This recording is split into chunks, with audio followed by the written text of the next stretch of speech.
تھے کہ اللہ تعالیٰ نے ایک انسان کو رسول بنا دیا. اب دیکھیں کتنی عجیب بات ہے.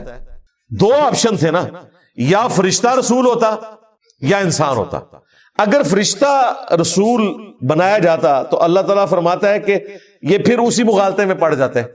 پھر انہوں نے پتا کیا کہنا تھا؟ انہوں نے کہنا تھا یہ تو فرشتہ ہے, یہ تو نور ہے, نہ اس کی بیوی نہ بچے نہ کھاتا پیتا ہے, اسے کیا پتا کہ بھوک ہو تو کس تکلیف سے گزرنا پڑتا ہے. اتنے میڑے دی لسٹ تیار بیٹھی ہوئی سی. اللہ تعالیٰ نے فرشتوں کو پیغمبر نہیں بنایا انسانوں کے لیے. ویسے فرشتوں میں پیغمبر ہیں اور انبیاء کے پاس بھی جو فرشتے آتے ہیں وہ بھی پیغمبر ہیں, لیکن ہماری ہدایت کے لیے جس کو پیغمبر بنایا وہ انسانوں میں سے. اب انسانوں میں سے بنایا تو انہوں نے کہا کہ جی انسان ہماری طرح کا, اسے بھی آپ نے رسول بنا دیا. ادھر تو صرف ایک بہانہ تھا نا, لیکن باقی سارے بہانے ایڈریس ہو گئے کہ انسان ہی انسان کے لیے آئیڈیل ہو سکتا ہے.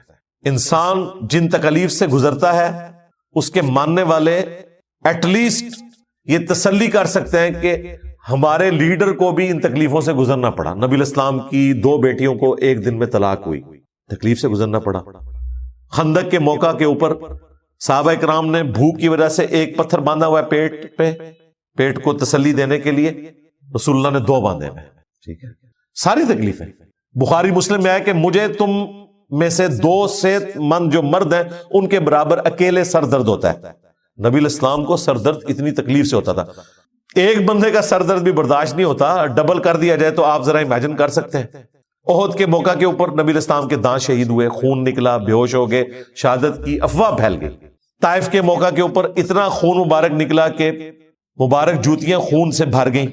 بخاری مسلم میں رپورٹ ہوا. صحیح بخاری میں یہاں تک آیا کہ اوجڑی لا کر اونٹ کی سجدے کی حالت میں آپ کی گردن کے اوپر رکھ دی گئی. بخاری میں یہ بھی رپورٹ ہوا کہ آپ کے گلے میں چادر ڈالی گئی, اس زور سے کھینچی گئی کہ قریب تھا کہ مبارک آنکھیں باہر نکل آتی. یہ ساری تکلیفیں آپ کو کاٹنی پڑی, بھوک کی, پیاس کی, خون نکلنے کی. یار اندازہ کریں 2 بچیوں کو تو طلاق ہوئی, ٹوٹل 4 بچیاں تھیں, ان میں سے 3 کو آپ نے اپنے ہاتھوں سے دفنایا, جوان شادی شدہ, اور ایک جو بچ گئی اس کو بھی بتا دیا گیا کہ 6 مہینے بعد اس نے فوت ہو جانا ہے, اور اس کے جو بچے ہیں حسن و حسین وہ بھی شہید کیے جائیں گے. پوری زندگی غموں سے عبارت ہے. اور بخاری مسلم میں آیا کہ اما عائشہ کہتی ہیں کہ ہمارے گھر بعض اوقات 1 مہینہ, بعض اوقات 2 مہینہ, 3 چاند بھی ہم دیکھ لیتے تھے, چولہا نہیں جلتا تھا. 2 کالی چیزوں پہ گزارا ہوتا تھا, کھجور اور پانی. 2 کھجوریں صبح کے وقت, 2 شام کے وقت, اور ایک پانی کا پیالہ صبح شام. یہ بھی نہ سمجھے کہ پانی بڑا وافر تھا, پانی بھی کئی کلومیٹر سے بھر کے لانا پڑتا تھا. اتنی تکلیف. تو ایک انسان ہی آئیڈیل ہو سکتا ہے دوسرے انسان کے لیے. اسی لیے اللہ تعالیٰ نے پیغمبروں کو انسان بنایا. قل انما انا بشر مثلکم. اگلی سورت اسی پہ اینڈ ہوگی. اے نبی تم فرما دو کہ انسان ہونے میں میں بھی تمہاری طرح ہوں. مرتبے کی بات نہیں ہو رہی ہے, فوراً مرتبے کے پیچھے چل پڑتے ہیں. مرتبہ تو کسی فرشتے کا بھی وہ نہیں ہے جو رسول اللہ کو حاصل ہے صلی اللہ علیہ وآلہ وسلم, کیونکہ اللہ کے محبوب علیہ السلام اشرف الانبیاء ہیں اور مخلوق میں سب سے افضل ترین ہے. اور آپ صلی اللہ علیہ وآلہ وسلم کا بشر ہونا یہ انسانیت کے لیے فخر کی بات ہے کہ اللہ کے محبوب بشر ہیں. آپ کو وہ والا نور ماننے سے آپ کی تنقیص ہی لازم آئے گی, کیونکہ آپ انسانوں سے نکال کے فرشتوں کی کیٹیگری میں ڈال رہے ہیں. فرشتے تو گناہ کا مادہ ہی نہیں رکھتے, اور انسان اللہ کے خوف کی وجہ سے باوجود اس کے کہ وہ گناہ پر قادر ہے بچ جاتا ہے. یہ بڑی فضیلت ہے. اور پیغمبروں کے ساتھ بھی وہ ساری چیزیں اٹیچ ہوتی ہیں, وہ اللہ کے خوف کی وجہ سے بچتے ہیں. ذہن میں رکھیے گا, یہ نہیں ہے کہ پیغمبر جو ہے وہ کسی ایسی لذت کی طرف اٹریکٹ نہیں ہوتے ہیں لیکن بچ جاتے ہیں اللہ کے خوف کی وجہ سے.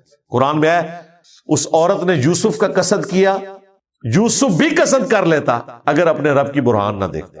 تو یہ ذہن میں رکھیے گا, چونکہ زمین پر انسان آباد ہے, پیغمبر انسانوں میں سے ہوگا. تو اللہ تعالیٰ فرما رہا ہے کہ یہ بات جو ایک آئیڈیل چیز تھی اس کو انہوں نے بہانہ بنا لیا کہ ایک بشر کو اللہ نے رسول بنا دیا. بشر نہ ہوتا, فرشتہ ہوتا تو انہوں نے کہنا تھا اس کو کیوں بنا دیا, یہ ہمارا آئیڈیل کیسے ہو سکتا ہے. اس کو پنجابی میں کہتے ہیں آٹا گوندیا ہلدی کیوں ہے. بھائی آٹا گوندا جائے گا تو ہلنا تو پڑے گا, دونوں میں سے ایک آپشن تو ہوگا. تو اللہ تعالیٰ نے اس چیز کو اڈاپٹ کیا کہ ٹھیک ہے بشر کو بنایا جائے. اب دیکھیں یہ بیماری کس شکل میں آئی اس امت کے اندر. اس کا ریورس ہو گیا. کافروں نے کہا نا کہ ایک بشر کو رسول بنا دیا. یہاں لوگوں نے کہا کہ دیکھو یہ کافروں کا عقیدہ ہے کہ رسول جو ہے وہ بشر ہوتے ہیں, اندازہ کرو. حالانکہ اوپر آپ سن چکے اللہ تعالیٰ کہہ رہا ہے قل سبحان ربی هل کنت الا بشر رسولا, اے نبی تم فرماؤ پاک ہے میرا رب, میں تو سوائے اس کے کچھ نہیں ہوں کہ بشر ہوں, رسول ہوں. یعنی اللہ تعالیٰ تو کہہ رہے ہیں نبی ان سے فرماؤ میں بشر ہوں, اور یہ کہہ رہے ہیں کہ تو یہ ذہن میں رکھیے گا چونکہ زمین پر انسان آباد ہے, پیغمبر انسانوں میں سے ہوگا. تو اللہ تعالیٰ فرما رہا ہے کہ یہ بات جو ایک آئیڈیل چیز تھی اس کو انہوں نے بہانہ بنا لیا کہ ایک بشر کو اللہ نے رسول بنا دیا. بشر نہ ہوتا, فرشتہ ہوتا تو انہوں نے کہنا تھا اس کو کیوں بنا دیا, یہ ہمارا آئیڈیل کیسے ہو سکتا ہے. اس کو پنجابی میں کہتے ہیں آٹا گوندیا ہلدی کیوں ہے. بھائی آٹا گوندا جائے گا تو ہلنا تو پڑے گا, دونوں میں سے ایک آپشن تو ہوگا. تو اللہ تعالیٰ نے اس چیز کو اڈاپٹ کیا کہ ٹھیک ہے بشر کو بنایا جائے. اب دیکھیں یہ بیماری کس شکل میں آئی اس امت کے اندر, اس کا ریورس ہو گیا. کافروں نے کہا نا کہ ایک بشر کو رسول بنا دیا. یہاں لوگوں نے کہا کہ دیکھو یہ کافروں کا عقیدہ ہے کہ رسول جو ہے وہ بشر ہوتے ہیں, اندازہ کرو. حالانکہ اوپر آپ سن چکے اللہ تعالیٰ کہہ رہا ہے قل سبحان ربی هل کنت الا بشر رسولا, اے نبی تم فرماؤ پاک ہے میرا رب, میں تو سوائے اس کے کچھ نہیں ہوں کہ بشر ہوں, رسول ہوں. یعنی اللہ تعالیٰ تو کہہ رہے ہیں نبی ان سے فرماؤ میں بشر ہوں, اور یہ کہہ رہے ہیں کہ جی یہ کافروں کا عقیدہ تھا. کافروں کا عقیدہ نہیں تھا.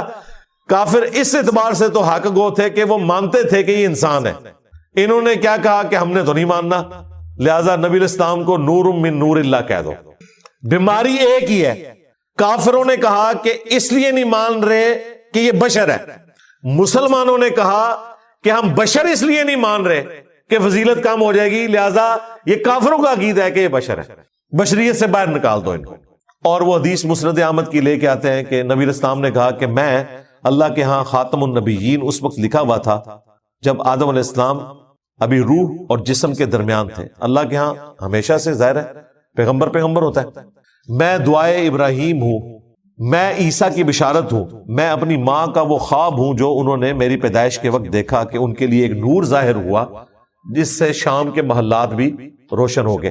شام کے محلات روشن ہو گئے. نبی علیہ السلام کی پیدائش کے وقت ان کی والدہ محترمہ سیدہ آمنہ سلام اللہ علیہا نے خواب دیکھا. وہ کہتے ہیں یہ اس بات کی دلیل ہے کہ نبی علیہ السلام نور ہے. یہ روحانی ایک تجربہ تھا کہ آپ سے نور ظاہر ہوگا. یہ نور ہدایت ہے.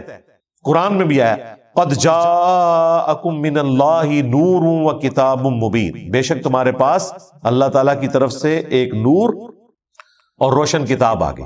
اس آیت مبارکہ سورۃ المائدہ کی آیت نمبر 15 کے کانٹیکسٹ میں امام ابن جریر طبری نے تفسیر ابن جریر میں لکھا ہے کہ یہاں نور سے مراد رسول اللہ کی ذات ہے, نور ہدایت. انا ارسلناک شاہدا و مبشرا و نذیرا, بے شک ہم نے اے محبوب صلی اللہ علیہ وآلہ وسلم آپ کو بنایا, گواہ بنا کر بھیجا, امت کے اوپر گواہ ہے, اور خوشخبری دیتا ہوا اور ڈر سناتا ہوا. وَدَاعِيًا إِلَى اللَّهِ بِإِذْنِهِ وَسِرَاجًا مُنِيرًا, اور ہم نے اللہ کی طرف دعوت دینے والا آپ کو بنا کر بھیجا, اور اللہ کے اذن سے ایسا سورج بنایا ہے جو لوگوں کو چمکا دیتا ہے. یہ ساری باتیں لٹریچر کی زبان میں ہو رہی ہیں کہ آپ نور ہدایت ہیں. بخاری بھی نور ہدایت ہے, مسلم بھی, قرآن بھی, اہل بیت بھی, صحابہ بھی, سب نور ہدایت ہے. اس سے کسی کو انکار نہیں ہے. لیکن اسپیشی کی بات ہوگی تو نبی علیہ السلام انسان ہے, کیونکہ نور کو اگر زخم لگے تو خون نہیں نکلتا. نبی علیہ السلام کا خون نکلا. آپ کا بیٹا ابراہیم 2.25 سال کی عمر میں فوت ہوا, آپ کی مبارک آنکھوں سے آنسو نکلے. آپ کے دانت غزوہ احد پہ شہید ہوئے, اتنا خون نکلا کہ آپ بے ہوش ہو گئے. وہ ساری کیفیات جو انسان کے اوپر طاری ہوتی ہیں وہ آپ پر ہوتی تھی. فاقہ آتا تھا تو تکلیف ہوتی تھی, کھانا پینا کرتے تھے, اور کھانے پینے کے بعد حاجت بھی ہوتی تھی. وہ ساری چیزیں جو ایک انسان کے ساتھ اٹیچ ہیں وہ پیغمبر کے ساتھ اٹیچ ہیں, اسی لیے ہمارے لیے آئیڈیل ہے. تو یہ کافروں نے جو بات کی نا, اللہ تعالیٰ نے کافروں کی بات کو انڈورس کیا ہے کہ بالکل ٹھیک کہہ رہے ہو تم کہ بشر کو رسول بنایا. جو اعتراض تم کر رہے ہو نا کہ بشر رسول کیوں بن گیا, تو اللہ کی یہ مرضی ہے کہ اس نے بشری کو رسول بنانا ہے. کیوں؟ وہ اب جواب آ رہا ہے. قل, اے نبی فرماؤ, لو کان فی الارض ملائکۃ یمشون مطمئنین، اے نبی ان سے فرماؤ کہ اگر زمین پر فرشتے آباد ہوتے اور وہ اطمینان سے چل پھر رہے ہوتے، لنزلنا علیہم من السماء ملکا رسولا، تو ضرور بالضرور ہم آسمان سے فرشتے کو رسول بنا کر نازل کرتے. یعنی زمین پر اگر فرشتے آباد ہوتے تو فرشتوں میں رسول آتا. اب یہ بالکل کلیئر ہو گیا. اس کے بعد بھی اگر کسی کی عقل کام نہیں کرتی اور وہ بضد ہے کہ نبی علیہ السلام کو ہم نے بشر نہیں ماننا، تو وہ مسلمان نہیں ہے. ایون جو لوگ نور ثابت کر رہے ہیں نا، وہ بھی یہ نہیں کہتے کہ ہم بشر نہیں مانتے، وہ کہتے ہیں بشر بھی ہیں نور بھی ہیں. بالکل بشر ہونے کا انکار کرنا تو کفر ہے. نور بھی ہے لیکن نور وہ والا نہیں ہے 2 in 1 کہ فرشتے والی صفت بھی ہو اور انسان والی صفت بھی ہو. نہیں، وہ فرشتے ہیں جو کھانے پینے سے، سونے سے، ہر چیز سے بے نیاز ہیں. انسان کے ساتھ یہ چیزیں اٹیچ ہیں. وقتی طور پہ، موزانہ طور پہ ہو سکتا ہے، جس طرح بخاری مسلم میں حدیث ہے، نبی علیہ السلام ایک روزہ افطار کیے بغیر اگلا روزہ رکھ لیتے تھے. آپ کو اللہ نے طاقت دی تھی. صحابہ کرام نے سنت پہ عمل کرنے کی کوشش کی تو بے ہوش ہونا شروع ہو گئے. تو آپ علیہ السلام جلال میں آئے، آپ نے فرمایا ایکم مثلی، تم میں سے کون ہے جو میری مثل ہو؟ میرا رب مجھے کھلاتا بھی ہے اور پلاتا بھی ہے. اچھا یہاں تو ہونا چاہیے تھا مجھے کھانے پینے کی حاجت ہی نہیں ہے. کتنے گیا دماغ میرا؟ نبی اسلام کہہ رہے ہیں میرا رب مجھے کھلاتا بھی ہے پلاتا بھی ہے. تم میری جو نقل اتار رہے ہو نا کہ تم بغیر افطار کیے اگلا روزہ کنٹینیوس، تو تمہارا معاملہ الگ ہے. مجھے اللہ تعالیٰ روحانی طور پر یہ سب کچھ کروا دیتا ہے. اس کا مطلب ہے نبی علیہ السلام کے ساتھ یہ چیز اٹیچ تھی، کھانے پینے کی آپ کو ضرورت تھی. آپ نے یہ نہیں کہا کہ مجھے کھانے پینے کی حاجت نہیں ہے. اور ایکم مثلی کہہ کے یہ بھی بتا دیا کہ میں عام انسانوں کی طرح نہیں ہوں. یہ بہت بڑا جھوٹ بولا جاتا ہے کہ جی یہ لوگ رسول اللہ کو عام انسان مانتے ہیں. جو نبی علیہ السلام کو عام انسان مانے وہ تو کافر ہے، نعوذ باللہ. نبی علیہ السلام اسپیشی میں انسان ہے، باقی کوئی چیز انسانوں والی نہیں ہے. انسانیت کو ناز ہے آپ کی کوالٹیز کے اوپر. بخاری مسلم میں آیا نبی صلی اللہ علیہ وآلہ وسلم اپنی ان 2 مبارک آنکھوں سے پیٹھ کے پیچھے بھی دیکھ لیتے تھے. الفاظ ہیں کہ نماز کی حالت میں خشوع خضوع سے کھڑے ہوا کرو، اللہ کی قسم میں اپنی پیٹھ کے پیچھے تمہیں دیکھ رہا ہوتا ہوں. یعنی نبی علیہ السلام نماز پڑھاتے تھے نا، اگر پیچھے کوئی صحابی داڑھی کے ساتھ کھجلی کر رہا ہے یا کوئی اس طرح کی ایکٹیویٹی کر رہا ہے تو حضور کو نظر آ رہا ہوتا تھا. اب یہ اسپیشل پروٹیکشن تھی کہ آپ کی یہاں پہ آنکھ نہیں تھی پیچھے، لیکن آپ کو پیچھے بھی نظر آتا تھا. ہمیں تو بس اس سے آگے نہیں نظر آتا 180 تک، نبی علیہ السلام کو 360 نظر آتا تھا. اس کا مطلب ہے آپ عام انسان نہیں تھے. بخاری مسلم میں ہے نبی صلی اللہ علیہ وآلہ وسلم کے مبارک پسینے سے خوشبو آتی تھی اور صحابہ کرام اسے عطر کے طور پر استعمال کرتے تھے. تو عام انسان تو نہیں تھے. بخاری مسلم میں ہے کہ صلح حدیبیہ کے موقع پر آپ کے مبارک ہاتھوں کی انگلیوں سے ایک پیالے میں ہاتھ رکھنے سے پانی کے ایسے چشمے جاری ہوئے کہ 1500 صحابہ نے وہ پانی پیا، مشکیزوں میں سٹور کیا، جانوروں کو بلایا، اور ابھی بھی وہ پیالہ ختم نہیں ہو رہا تھا. یہ معجزہ موسیٰ علیہ السلام کے عصا لگ کر پتھر سے چشمہ نکلنے سے بڑا معجزہ ہے. کیونکہ پتھر سے تو چشمہ نکل آتا ہے، گوشت میں سے چشمہ نہیں نکلتا. اگرچہ وہ بھی ایک معجزہ تھا، لیکن اس کی پھر بھی کوئی فزیکل ریزن کسی اور شکل میں کوئی دکھائی جا سکتی ہے، لیکن اس کی کوئی مثال نہیں بیان کی جا سکتی. اسی طریقے سے صحیح بخاری اور مسلم میں آیا نبی علیہ السلام سورج گرہن کی نماز پڑھا رہے تھے، چند قدم آگے چلے، ہاتھ اوپر بلند کیا، پھر واپس کیا. نماز کے بعد صحابہ کرام نے پوچھا کہ یا رسول اللہ آج آپ نے نماز میں ایسا عمل کیا جو ہم نے پہلے نہیں دیکھا. وہ اس لیے پوچھ رہے تھے کہ یہ بھی کوئی نماز کا حصہ ہے. آپ نے فرمایا یہ میرے ساتھ خاص ہے. مجھے اللہ تعالیٰ نے جنت دکھائی، اس زمین پر وہ جنت جو 7 آسمانوں کے اوپر ہے، اور وہاں میں نے انگوروں کا ایک درخت یا بیل دیکھی، اس کا ایک خوشہ لٹک رہا تھا. میں نے ارادہ کیا کہ اسے تمہارے لیے توڑوں. اب مجھے بتائیں ایک شخص جو زمین پہ کھڑا ہے 7 آسمانوں کے اوپر، اسے اللہ تعالیٰ وہ خوشہ دکھا رہا ہے اور وہ اسے توڑنے بھی لگا ہے. تو یہ پھر عام ہاتھ تو نہیں ہے نا، عام آنکھیں تو نہیں ہے نا. پھر کہتے ہیں کہ میں نے ارادہ ترک کر دیا کیونکہ اللہ تعالیٰ نے جنت کی نعمتوں کے اوپر پردہ رکھا ہے، اور اگر میں تمہارے لیے توڑ لیتا تم ہمیشہ اسے کھاتے رہتے، کیونکہ جنت کو موت نہیں ہے. جنت میں آپ کوئی چیز بھی کھائیں گے دوبارہ اگائے گی. موت ایسی ذبح ہوئی ہے کہ نہ صرف آپ کو موت نہیں آنی بلکہ جو نعمتیں ہیں ان کو بھی موت نہیں آنی. اگر انہیں بھی موت آتی تو جنت میں آپ کو پھر محنت کرنی پڑتی, درخت اگانے پڑتے ہیں. اللہ تعالیٰ نے جنت میں سے موت ختم کر دی. تو یہ نبی علیہ السلام کو اللہ تعالیٰ نے غیر معمولی صلاحیت دی تھی. آپ کے ساتھ بہت ساری چیزیں ایسی اٹیچ تھی. واللہ یعصمک من الناس, اللہ تعالیٰ لوگوں سے آپ کی حفاظت فرمائے گا. جب یہ آیت نازل ہوئی تو نبی علیہ السلام نے باڈی گارڈ رکھنے چھوڑ دیے تھے. پہلے نبی علیہ السلام کے باڈی گارڈ تھے, صحابہ کرام پہرا دیتے تھے. ظاہر دنیا کو اللہ نے اسباب کے ساتھ جوڑا ہے. جب یہ آیت نازل ہوئی نا کہ ہم آپ کی اسپیشل پروٹیکشن کریں گے, نبی علیہ السلام نے پھر اس کو بھی چھوڑ دیا. پھر اللہ تعالیٰ نے کیا کیا معاملہ ظاہر کیا ہے, کس کس موقع کے اوپر اپنے نبی کو بچایا ہے, وہ آپ سیرت کے اندر اتنے واقعات آپ کو ملیں گے. بخاری میں حدیث ہے, نبی علیہ السلام درخت کے نیچے آرام کر رہے تھے, آپ کی تلوار لٹکی تھی. ایک عرابی آیا, اس نے وہ تلوار نبی علیہ السلام کے اوپر سونپ دی کہ تجھے اب میرے ہاتھوں سے کون بچائے گا. آپ نے کہا اللہ بچائے گا. کانفیڈنس لیول دیکھیں جی, ایسا روب طاری ہوا, اس نے تلوار وہیں پھینک دی. تو یہ اللہ تعالیٰ کی ایک غیبی تائید تھی. پھر بخاری مسلم میں آیا کہ 12,000 کا لشکر تھا نبی علیہ السلام کے ساتھ غزوہ حنین کے موقع پر. ایک تکبر کا جملہ نکل گیا چند اصحاب کے زبان سے کہ ہم بدر میں 313 تھے, غالب آئے, آج تو 12,000 ہیں, قبیلہ حوازن تو شاہی کوئی نہیں. بس اللہ تعالیٰ نے ایسا ناپسند فرمایا, سورہ توبہ میں آیا کہ پھر تمہیں بھاگنے کی جگہ نہیں ملی. 12,000 کا لشکر بھاگ گیا, صرف 80 بندے رہ گئے نبی علیہ السلام کے ساتھ. اور اس میں بھی بنو ہاشم جو آپ کے خاندان کے لوگ تھے وہ پیش تھے جو آپ کے ساتھ تھے. آپ کے چچا زاد تھے ابو سفیان بن حارث, آپ کے چچا تھے ایک حارث, ان کے وہ بیٹے تھے. انہوں نے نبی علیہ السلام کے خچر کی مہار پکڑی اور وہ آگے بڑھ رہے ہیں کافروں کی طرف. نبی علیہ السلام کا خچر سب سے آگے ہے, 80 بندے بھی حضور کے پیچھے چھپے ہوئے ہیں آپ کی پناہ میں, اور آپ اکیلے آگے بڑھ رہے ہیں. انا النبی لا کذب انا ابن عبد المطلب, میں نبی ہوں اس میں کوئی شک نہیں, میں عبد المطلب کا بیٹا ہوں اس میں کوئی شک نہیں. پھر بخاری مسلم کے الفاظ ہے, آپ نے زمین سے ایک کنکری یوں کی مٹھی بھری اور یوں کافروں کی طرف پھینکی. ان کے چہرے جھلس گئے, آنکھیں اندھی ہو گئی اور پیٹ پھیر کر وہ بھاگے. یہ معجزہ ظاہر ہوا. اب یہ ایک ایکسٹراورڈنری چیز تھی. اسی طریقے سے صحیح مسلم میں حدیث ہے, جابر بن عبداللہ کہتے ہیں ہم ایک سفر میں تھے, نبی صلی اللہ علیہ وآلہ وسلم کو حاجت کے لیے جانا تھا.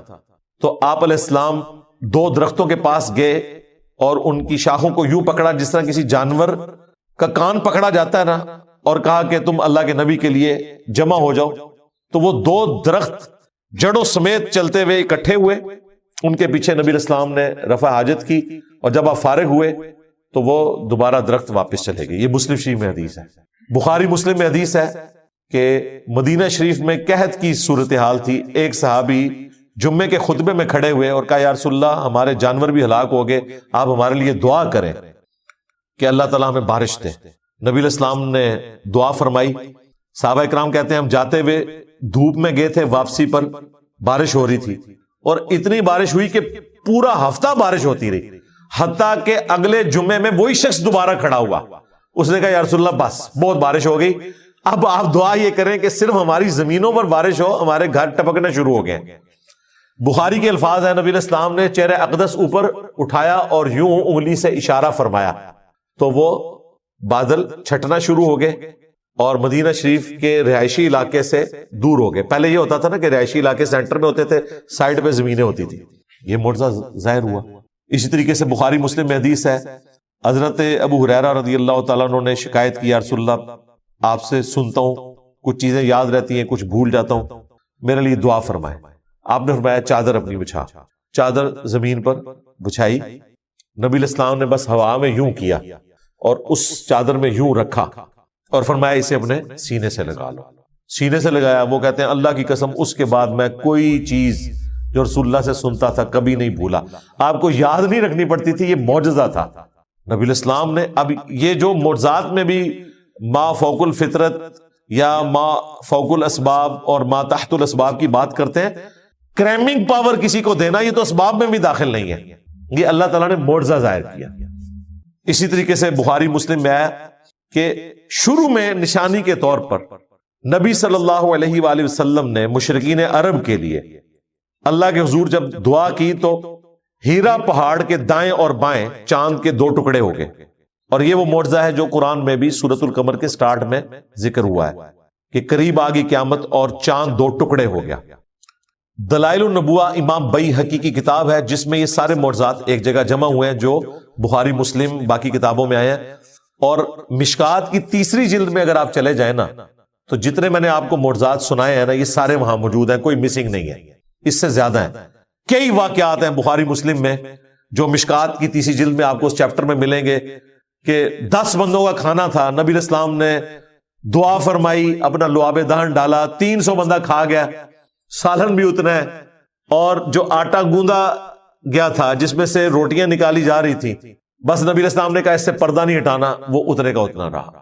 صحیح بخاری میں حدیث ہے, عبداللہ ابن مسعود کہتے ہیں ہم نے نبی علیہ السلام کے ساتھ کئی دفعہ اس حال میں کھانا کھایا ہے کہ ہم جب نوالا منہ میں ڈالتے تھے تو نوالے سے ہم تسبیح کی آواز سنتے تھے. یعنی آپ اندازہ کریں کہ کیا کیفیت ہوگی صحابہ کرام کی کہ ایک بندہ نوالا کھانے لگا اور اس میں سے سبحان اللہ و بحمدہ سبحان اللہ العظیم کی آواز آ رہی ہے, تو زندہ نوالا ہی آپ کھا رہے ہیں قسم کا. اچھا, یہ وجہ تھی کہ صحابہ کرام کا ایمان اس بڑے لیول کا تھا کہ پھر انہوں نے دنیا کو 3 طلاقیں دے دی تھی. ان کے سامنے آپ سمجھ لیں کہ اللہ تعالیٰ نے رسول اللہ کی ذات کی شکل میں ساری چیزیں سامنے ظاہر کر دی تھی. اب انہیں کسی چیز کی ضرورت نہیں تھی, ان کے ایمان کو کوئی متزلزل نہیں کر سکتا تھا.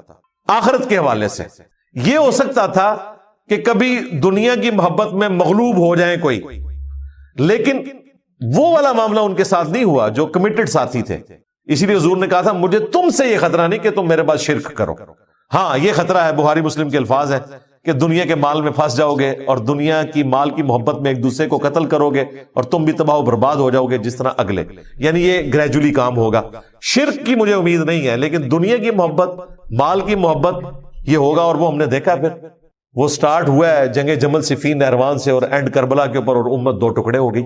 وہ سارا کچھ ہو بھی گیا, لیکن نبی اسلام کو یہ کانفیڈنس تھا کہ یہ امت اب اس حوالے سے اپنا قبلہ درست رکھے گی. نبی اسلام کے جو جانسار ساتھی, جن لوگوں نے صرف نبی اسلام کی مبارک ذات کو ایک قبائلی لیڈر کے طور پر ایکسپٹ کیا تھا اور قریش کے غلبے کو انہوں نے سمجھا کہ یہ ایک وار لارڈ کا قبضہ ہو گیا پورے عرب کے اوپر, وہ ایمان لے آئے. ان کا ایمان کنوکشن والا نہیں تھا, انہوں نے ایک سردار کی جیت کو ایکسپٹ کر لیا تھا.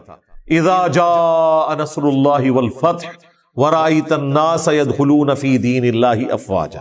وہ پھر فوج در فوج دین میں داخل ہوتے چلے گئے. اب ظاہر ہے فوج در فوج ہوئے, کئی لوگوں کو اللہ نے بعد میں استقامت بھی دے دی, ایمان پر مکمل وہ ٹک گئے, لیکن کئی لوگ ایسے تھے کہ جنہوں نے پھر بعد میں رسول اللہ کی وفات کے بعد کفر کا راستہ اختیار کیا, مسلمہ کذاب کے ساتھ مل گئے, منکرین زکوٰۃ بن گئے, مرتدین ہو گئے. لیکن جو جانسار ساتھی تھے جو شروع سے لے کے اینڈ تک اٹیچ رہے, ان میں سے کسی بندے نے رسول اللہ کی دعوت نہیں چھوڑی. یہ ہمارا چیلنج ہے کہ ہمیں کوئی ایک بندہ ایسا بتاؤ جو رسول اللہ کے ساتھ شروع سے اٹیچ ہو اور مرتے دم تک اٹیچ رہا اور وہ حضور کے بعد مرتد ہو گیا ہو کہ یہ سارا فراڈ تھا. نیور. یہ اس بات کا ثبوت ہے کہ نبی الاسلام کے کریکٹر میں کوئی جھول نہیں تھا. رسول اللہ کی ذات کے اوپر اتنے کیمرے فٹ تھے, کسی اور بندے کے اوپر اتنے کیمرے فٹ نہیں تھے صحابہ کرام کی شکل میں. یہ جتنے مرتد ہوئے یہ وہ لوگ ہیں جنہوں نے قریش کے سردار کا, بنو ہاشم کا غلبہ ہونے کی وجہ سے اسلام قبول کیا, اور چونکہ وہ قبیلے کا سردار پیغمبر بھی تھا تو مجبوراً انہیں کلمہ بھی پڑھنا پڑا. بعد میں اللہ نے استقامت بھی دے دی اور بعض لوگ دوبارہ واپس اسی کفر کی طرف چلے گئے.